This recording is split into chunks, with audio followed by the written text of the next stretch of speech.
Assalamualaikum dan salam sejahtera. Saya Nizamiah Asikin Muhammad Zubni dalam ringkas 10 pagi. Ekonomi Malaysia menunjukkan pertumbuhan positif sejak negara memasuki fasa peralihan ke endemik, sekaligus memberi kelegaan kepada semua sektor termasuk pelancongan. Perdana Menteri Datuk Seri Ismail Sabri Yaakob berkata, pelancongan merupakan antara sektor penyumbang utama kepada keluaran dalam negara kasar KDNK negara. Berdasarkan perangkaan Jabatan Imigresen Malaysia, pada 12 Mei lepas, negara menerima kemasukan lebih 600,000 warga asing sejak pintu sepadan negara dibuka semula pada 1 April lalu. Sebanyak 93.8% daripada jumlah itu adalah pelancong. Negeri Sembilan merekodkan sebanyak 2,249 kes penyakit tangan, kaki dan mulut HFMD setakat ini. Pengerusi Jawatankuasa Bertindak Kesihatan Alam Sekitar Koperasi dan Kepenggunaan Negeri, S. Verapan berkata, jumlah itu mencatatkan peningkatan 2 kali ganda berbanding minggu sebelumnya dengan 766 kes. Seremban mencatatkan jumlah tertinggi iaitu sebanyak 1,358 kes. Sementara itu, di Perak lebih 2,600 kes HFMD dikesan setakat minggu epidemiologi ke-19 tahun ini.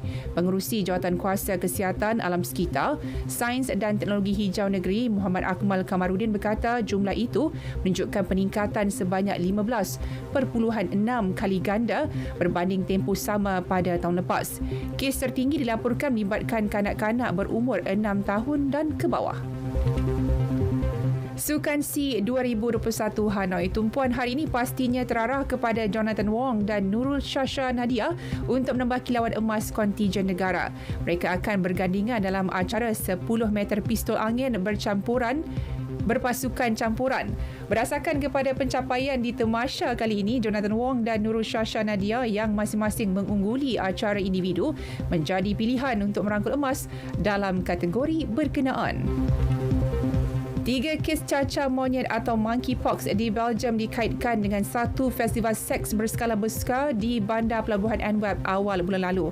Tubuhan Kesihatan Sedunia WHO semalam telah mengadakan mesyuarat tergempar bagi membincangkan mengenai hal itu. Ini selepas lebih 100 kes disahkan atau disyaki berlaku di Eropah. Setakat ini, sekurang-kurangnya 9 negara telah melaporkan penularan wabak cacar monyet.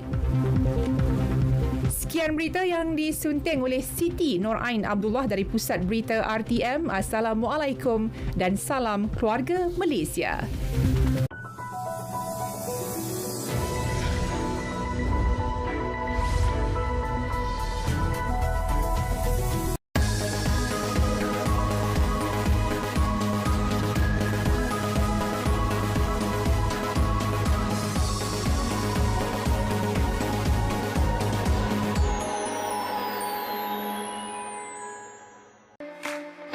Amalan menderma darah mampu memupuk nilai murni dan tanggungjawab dalam diri sendiri serta masyarakat.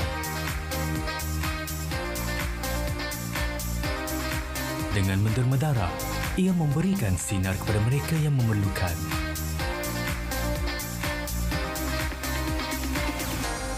Berikan sokongan anda. Jadilah penderma darah.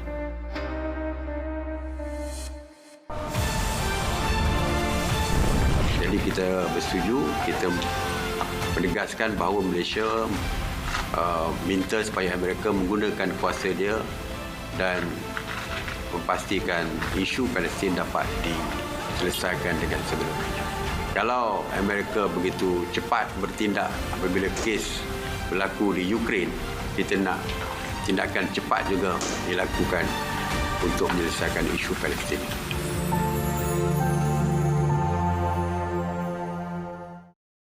Bahasa Melayu adalah bahasa ilmu, tetapi penggunaannya berkurangan kerana tidak ada terjemahan buku-buku untuk sebagai ulang kaji dan juga sebagai buku yang khusus untuk digunakan di sekolah, di universiti dan sebagainya. Jadi sebab itulah saya harap Institut Terjemahan selepas ini akan lebih proaktif dan kerajaan akan memperkasakan Institut Terjemahan dan Buku Malaysia ataupun TBM.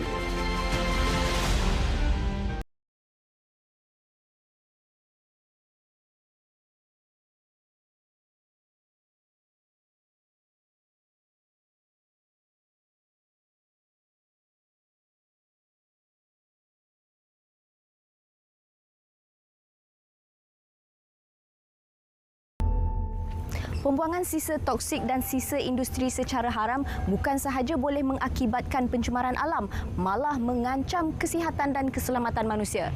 Episod kali ini kami akan berkongsi tentang pengurusan sisa terjadual yang dilakukan oleh kontraktor bertauliah. Kupasannya bersama saya Vanessa Mering dalam Solusi Lestari.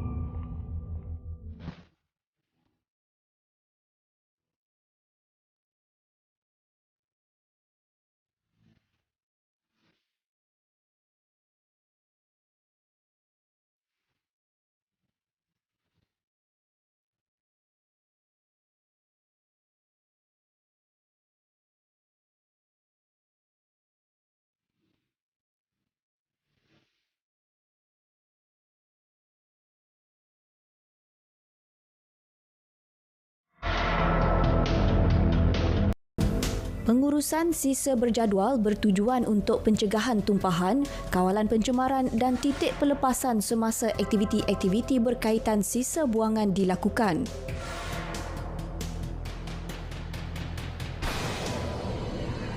Pengurusan sisa terjadual merupakan suatu kaedah di mana sisa buangan industri yang kita terima daripada pengeluar buangan terjadual dihantar ke suatu pusat buangan terjadual yang diiktiraf oleh kerajaan dan juga Jabatan Alam Sekitar, di mana buangan terjadual yang diterima itu kita lupuskan secara selamat tanpa melibatkan kesan pencemaran ke atas alam.